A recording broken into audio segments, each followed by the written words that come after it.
I'm hearing from a lot of you who are struggling with finding a deeper meaning for your narrative essays, especially deeper meanings that aren't boring, basic cliches. Do you remember what a cliche is? A cliche is a phrase that's become meaningless because it's used so often. If at first you don't succeed, try again. That's been used so many times that now it's become essentially meaningless and empty, and when you hear it, it doesn't make any impact on you because you've heard it so much. It's something that no longer has an impact because we've grown numb to it because it's been said so many times. So if you are having a hard time coming up with a deeper meaning for one of your narrative essays that isn't a boring, basic cliche, then this video is for you. Suppose you want to write your narrative essay about baking. Let's say that your first idea for a deeper message is something like, if you try hard, you will always succeed. There's nothing wrong with writing about baking, but try hard and you'll succeed is a boring, basic cliche. How do we fix this? Listen up. You need to qualify the statement. When you qualify a statement, you avoid saying or implying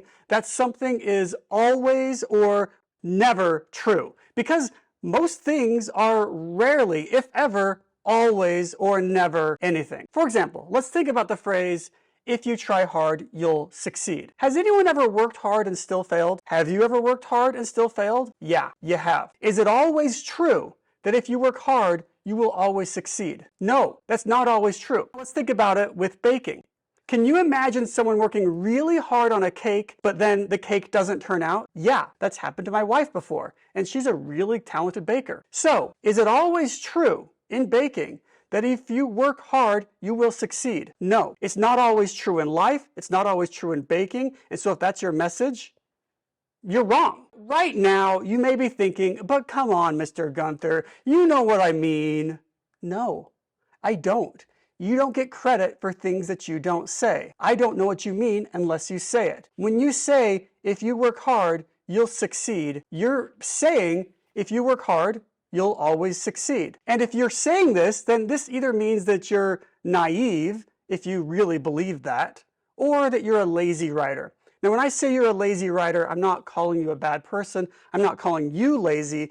I'm just saying that you need to stop and actually think, is what I'm saying actually true, both for life and for baking? This isn't to say that baking doesn't require hard work. Does baking require hard work? Yeah, but is that all it requires? No. So what can we say instead? Successful baking, after all, takes more than simply trying hard. What else do you have to do? Let's think about it. Use high quality ingredients, follow the directions very closely, pay attention to the humidity in your baking space. Your altitude also matters. Oh, and also know how your oven works, both on like a how to turn it on, but also in a more advanced sense, does it run a little bit hot or a little bit cold? So instead of saying, if you try hard, you'll succeed, you could say something like this. Some people think that all it takes to succeed is hard work. But baking has taught me that this isn't true.